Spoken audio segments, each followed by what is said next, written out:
एक सलाह देता हूँ, आप उसके खिलाफ जाने की जरूरत मत करना।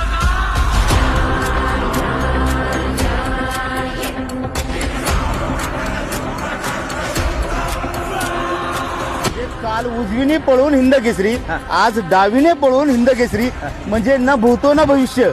इथून मागही कोण झालेलं नाहीये आणि इथून पुढेही कोण होणार नाही असं तर मला वाटतं.